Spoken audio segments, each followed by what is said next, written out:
What's up, guys? My name is Harmon. This episode it hits me harder than some of the other ones, and I don't know why. I don't know, maybe it's because I can actually see the pictures of the victims, the family, on their gravestones, and so it just kind of really puts it into perspective.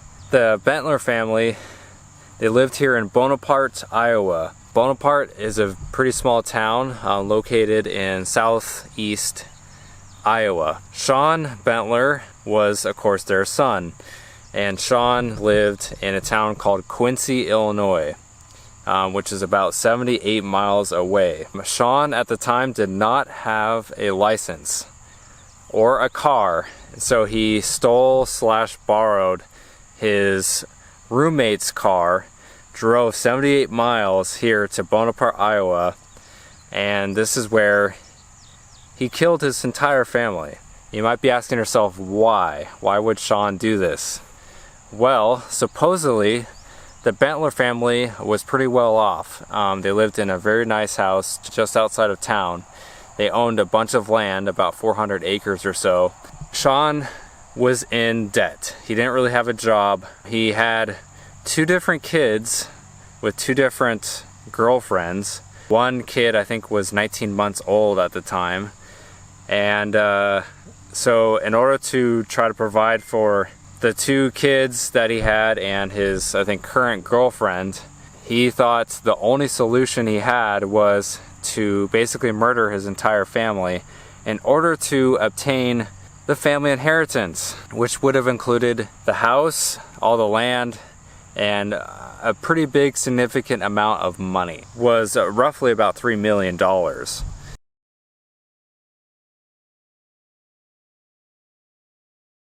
So the Bentler family comprised of mother and father, Michael Bentler, and his wife, Sandra Bentler. The three daughters, Sheena Bentler, who was 17, Shelby Bentler, who was 15, and Shani Bentler, who was 14. So all five of them were shot and killed by Shawn with a rifle in their house. On October 14th, 2006 is when all this occurred. 14-year-old Shani made two different 911 calls while the murders were happening. The three girls, they were found apparently in the closets of their bedrooms. So I'm just taking a guess and saying that Shawn probably went in and killed Michael and Sandra, his parents, first. And so I'm guessing all three girls decided to hide in their respective closets in their bedroom. And that's probably where the 14-year-old Shani called 911 from. Unfortunately, they didn't make it. Of course, when the police arrived, they found all five family members of the Bentler family all shot to death with a .22 caliber rifle. They found the rifle basically right next to the driveway. So Shawn was not a smart cookie. He killed his whole family and then just left the rifle next to the driveway. The 911 calls that went out were about 3:30 in the morning at the Bentler residence here. So obviously Shawn had time to go from Quincy, about 70 miles away, to Bonaparte, Iowa here, kill his family, and then drive back. Considering the phone call was around 3:30 in the morning, it's about an hour and 20 minutes there and back. So that would put it at about close to 3 hours.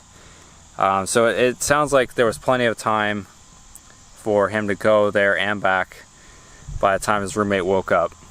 He told his current girlfriend that once his parents died, he wouldn't have any more money troubles. That's what he told his girlfriend before the murders happened.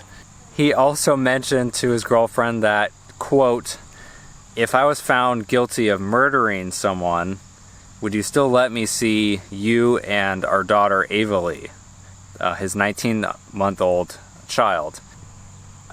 Pretty crazy that he would come out and just say something like that. But again, his girlfriend, for whatever reason, didn't put the pieces together.